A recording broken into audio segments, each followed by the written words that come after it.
So what role does child's play have in a child's development?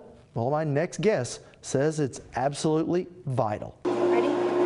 It's just another day at Oklahoma's WONDERtorium. A lot of fun, with more than a little learning on the side. You may think you're the kind of person who likes being around kids, but you learn when you're surrounded by 115, when they're in the heat of their heaviest work. Some people just can't hack it. But not Clayton Moore and those at Oklahoma's WONDERtorium. I've never had orange tea before. It smells good. Here, child's play is serious business. If you do your job well, you should be worn out at the end of the day, because we're playing along with them, recognizing that the work that they're doing is important and worthy of our best investment, which is why I wear a jacket and a tie, because those kids need to be validated that, yeah, what you're doing here is serious stuff. So Clayton, as a society, have we undervalued the role that play can have in a child's development? Probably so, but more out of a misunderstanding of what's happening in the child's brain when they are playing than out of some desire to not let kids play. I mean, when kids play, they're doing their most significant work. Montessori said that play is child's work, and they're absolutely right, because when that child is playing, they're not doing just some little thing. They're not killing time. They're making the most out of their time. And the majority of what a child will learn between the ages of about 0 and 8, they learn through play. So it's an experimentation process, it's a constant learning mechanism, which is why they're so emotionally invested in everything that they do, because they're not just playing, they're building their brains, they're learning about the world around them, they're emotionally invested, they're learning what's important to them, what's important to people around them. That's why play is such an efficient and inclusive model for kids to learn through. Believing that every parent loves their child and they want the very best for them, do we focus sometimes more on organizational type of plays, like you need to be on this team, you need to be doing ballet? Yeah, and more, and especially as kids go into that structured educational environment, when they get old enough to go to school and be in a classroom, then they get enrolled in soccer, or they get enrolled in dance or martial arts, and they have a particular time and a particular space, and you have an adult in that time and space that tells the child what the rules are, where to go, what to be, what to do, what success is. So just in a desire to fill the kids' time with what we think is important things, we have a tendency to squeeze out just unstructured, free play, which more and more as our cultures change, as the way our communities change, as there are more and more people and less time and space to play, we allow kids to play less and less. And it's very important that we value that time, but also value what play is in the child's development. You know, we can hear the voices of the little ones around us. What is the role that Oklahoma's WONDERtorium should play and is playing? We want to give kids time, space, and the opportunity to do their best work, which is play. We also want to educate and serve as a resource to the larger community, the adult community, on what really play is and how it benefits a child's development and a child's growth. Not only why play is important to a kid, but how play is a mode for learning for everybody. If you're an adult, you were a kid. If you were a kid, you played and you were a creative genius in that mode of play. You haven't lost that part of yourself.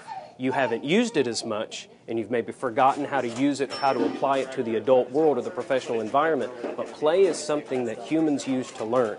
And we need to recognize as adults that children, when they play, they're building better, stronger brains that they're going to use for the rest of their lives.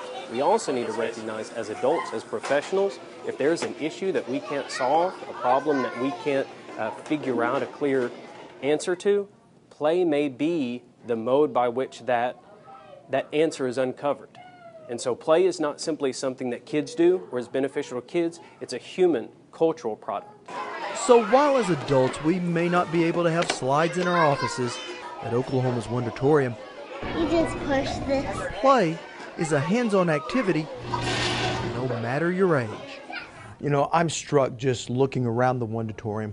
There are not a lot of seating areas for the adults. No, that's exactly right. And we do charge for adults to come to the museum, and the idea is if adults pay to do something, they want to get something out of it. So we hope to incentivize that adults come to the WONDERtorium to play. It's a children's museum, but adults want the most for those kids, and the way for those kids to get the most out of this experience is for adults to play with them and engage with them.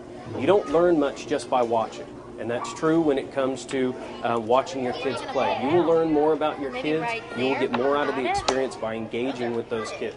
And a kid wants nothing more than for adults to validate their time, validate what they're doing, say it's important, ask them questions, and get involved. So yeah, we don't have Wi-Fi, we don't have a lot of seats. We want you to put the cell phone down after you've taken that great picture, and we want you to play with those kids.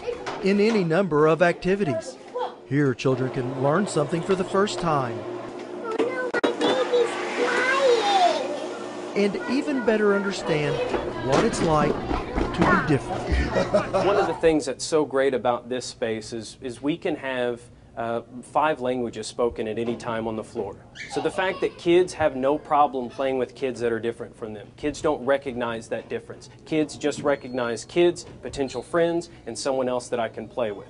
Kids don't make introductions. Kids don't walk up, say, "Hi, my name's Clayton, how are you? What are your interests? What do you believe in? What kind of car do you drive?" They don't do that.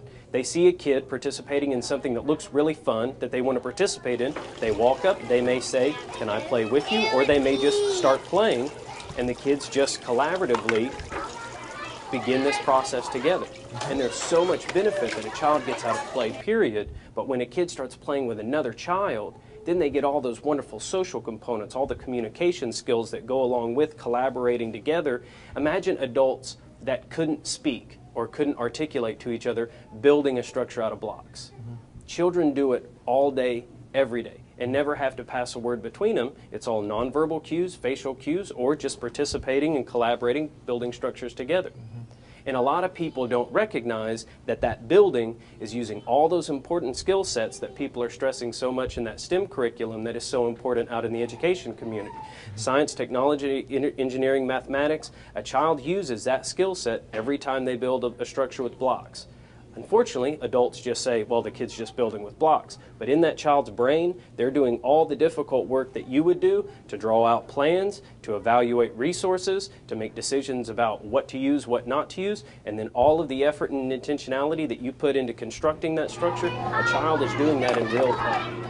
Play is so much more like jazz than it is like killing time, and if we were to recognize that the child is really invested that much in it, then I think we would give them a little more time, a little more space, and value it for what it is, and maybe engage a little more as parents. Oh, it goes down. All the way down. Well, Oklahoma's WONDERtorium is located in Stillwater and open 6 days a week.